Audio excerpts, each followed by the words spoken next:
Welcome. The Food Chain Reaction, a global food security game created just for you.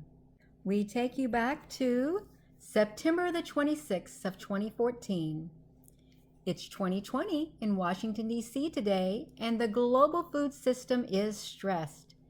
During Food Chain Reaction, international policymakers and thought leaders will game out the future of food security and climate change. The Food Chain Reaction simulation is happening in Washington, D.C. today and tomorrow, November the 9th through the 10th. Co-hosts Cargill, WWF, Center for American Progress, and Mars, Inc. have gathered up dozens of experts from governments, companies, NGOs, think tanks, and academic institutions worldwide to game out how we will ensure there's enough safe, affordable, and nutritious food for all in a changing world.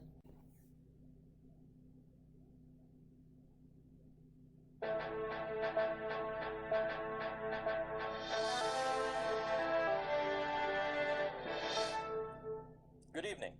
It's November 8th, 2020, and this is Dan Cronkite with your nightly news. With food prices rising around the world, tonight, a look at our increasingly vulnerable food system.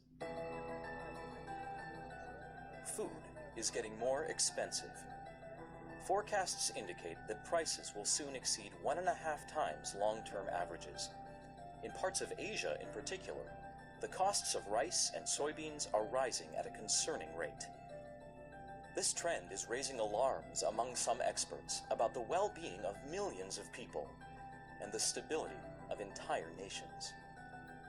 Warning signs about the fragility of our global food supply have been mounting. Back in 2010, the United Nations predicted that in order to feed a population of more than 9 billion people by mid-century, agricultural production will need to increase as much as 70%.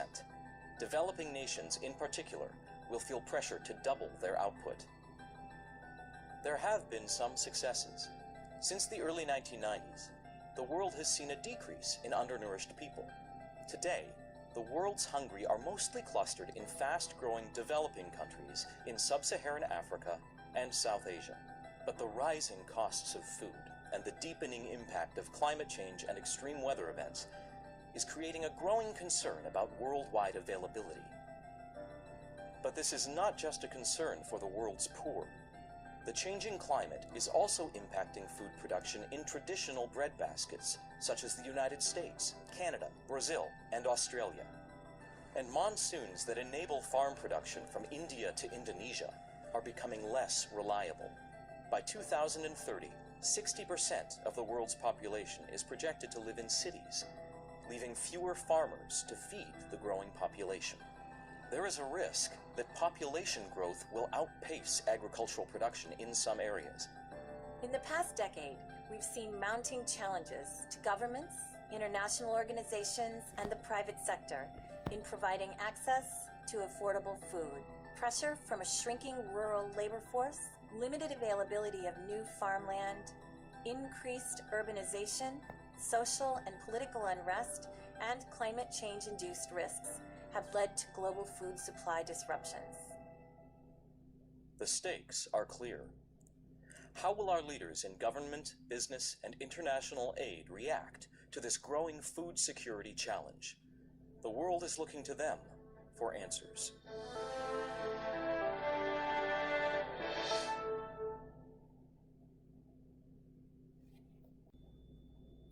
Fast forward, it is now August the 13th of 2020 that I am reading you this article from EcoWatch, Environmental News for a Healthier Planet and Life. The UN warns of impending food crisis. This article is from June the 10th, 2020. And it says the United Nations has issued a dire warning on Tuesday that the world stands on the brink of the worst food crisis in the last 50 years, according to The Guardian. Okay, and he goes on to say that the world is facing an impending global food emergency that could impact hundreds of millions of people as the coronavirus pandemic threatens already strained supply chains, which, according to the Hong Kong-based Asia Times, He warned that the recessions that follow the pandemic will put basic nutrition out of reach for millions. So here we did the food chain reaction simulation game. It was a global one about the food crisis. That was back in 2015, and now here we are. We have this food crisis that is taking place.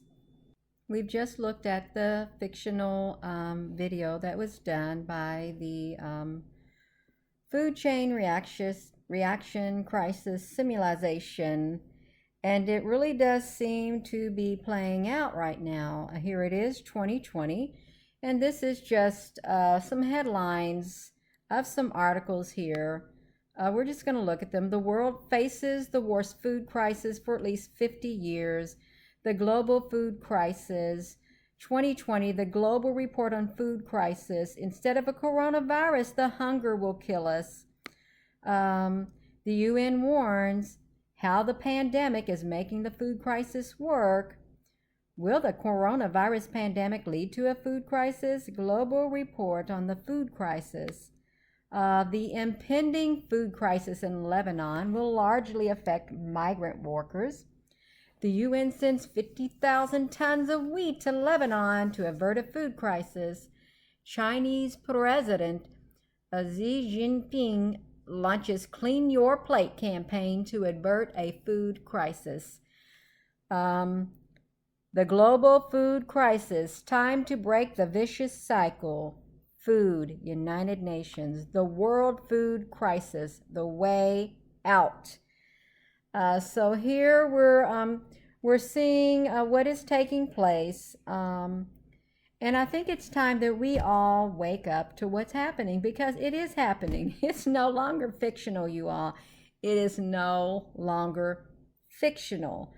What started out as a simulation game has now turned into reality. And what are we as a people going to do about it? What are we going to do on a personal level? And what can we do for the world as a whole? That's all I'm saying. I'm just going to leave it at that. I'm leaving it at that.